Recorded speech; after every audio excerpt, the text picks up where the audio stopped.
Hey, it's Mike from Lake and Lodge. Took a little time this morning and just did some block sanding on the door to try to figure out where my issues were. And I got a couple high spots still in here that I've got to take down. I'm waiting for a shrinker disc to turn up. I got a spot in here that was welded. That's not going to come out. I flattened it out a lot and got it up as high as I dare. And that will just have to be filled. But, I got a few other areas that'll have to be dealt with, but right now I'm just kind of hitting that with I just put some Dykem on it so I can block sand it again, get it sorted out. The other door is not as nice. This one looks like something hit the the passenger side door, and you can see it creased it in here pretty good. The pocket that's usually there for the door handle is pretty much gone, and there was a bunch of weld in here. Not really sure what to do with that yet. And then of course the mirror mounts up here were proud, so I ground those down and hit them with some Dykem so I can block sand it again.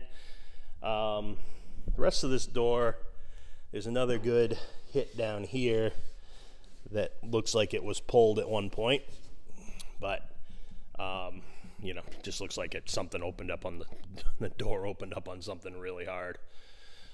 But overall, the door is straight and frame straight, so I'm gonna play with this a little bit. If I think I can save it, I will. If not, I may have to skin this one. I don't really want to do that, but it may have to. But if I can metalwork that back to where it's supposed to be so the handle looks right and there's nothing wonky on it, then I should be okay. The other option is find a donor door, cut a little section out around that, and patch that. But that's probably a little easier than doing the whole door. But I would just have to find a suitable donor for that. But anyway, I'm just, again, starting to get a couple little dings in this one I can hammer and dolly out. Get this, overall, it's not horrible. It's just where it did get hit, it's pretty bad. So we'll see. I've got to dig into that more, figure out what's low, what's at the right height, put the door handle up there, because ultimately I'm going to have to reproduce that pocket somehow. So I don't know. I will hit that and keep going. I had to block sand the bottom once this is done. And like I said, I know there's a wow right there. You can even see it in the camera where they had welded it and pulled with the tabs. So yeah, I will keep going. And I just hate to replace an original panel, one of the few original panels left. If it's savable, I should, make an effort. So anyway, I will come back when I have more. So next, I've taken the time and gone through and seam sealed all the joints on the bottom of the car, scuffed it, got it ready for epoxy. I've seam sealed it, and here's the reason I've seam sealed it now. I'm going to be using the lizard skin thermal barrier and sound barrier, and that you have to apply over epoxy. You have to coat any seam sealer prior to applying that. So the bottom finish on this is going to be a heavy coat of 2-part epoxy, black, and then the lizard skin over the top of that. So that's the reason that I did it now rather than after the next coat of epoxy. So I just put epoxy down anywhere, my rattle can epoxy anywhere that I had bare metal that was going to be seam sealed. And now it's pretty much scuffed and ready to go for the first coat or the final coat of epoxy on the bottom. So that's my plan right now. Of course, I still have to cut out these frame rails, but I don't want to do that just yet because I still have a feeling that's holding some stuff for me, although I've welded the hell out of the wheel tubs that are kind of acting as arches in place anyway. So, but that's the deal right now. The other thing I'm still going back and forth with are these doors. I was able to work this out quite a bit, but it's still pretty nasty.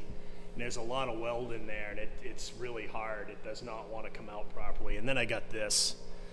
So I'm thinking either I get a piece of an old rotten door and just, you know, take a small part of it like this and just, you know, mask out this area that's really, you know, all welded up and screwed up. I don't know. It looks like something hit this door handle and punched it right through.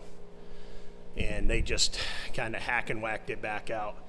Or, you know, I'm kind of on the fence. I might just order new doors. I'm kind of over it. But you guys tell me what you think. I mean, they're not horrible. They're savable, I think. Like I said, this area up here has got me a little concerned. I tried to metalwork that quite a bit. There's a pretty good dent right in here that a little hard to get to from the back, but there, like I said, there's enough weld in here that it's really hardened that off, and it's really hard to get it to metalwork and peen out like it should. Everything else I've gotten pretty decent. I haven't really started up here yet, but a lot of this there was some dents in here that I worked out, and everything else worked out pretty good other than that. But, you know, and then of course there's this ding in here that was in the rocker, but I gotta work that anyway. But yeah, that's kind of where I'm at with it. I've just got to figure out what's the best way to go with that. And yeah, why don't you give me your thoughts? Let me know what you think. New doors, fix that one. The other one's better, but at this point it's like noise, right? So either way, we're kind of in a position now where I'm gonna kind of flip the car over and start working the interior tub, do the same thing, scuff everything down, seam seal everything that needs to be seam sealed prior to epoxy, and hopefully soon I'll be ready to throw the first coat of epoxy on the bottom, or the final coat of epoxy on the bottom and on the interior tub. So that'll be progress. So we'll see. That's my thoughts right now.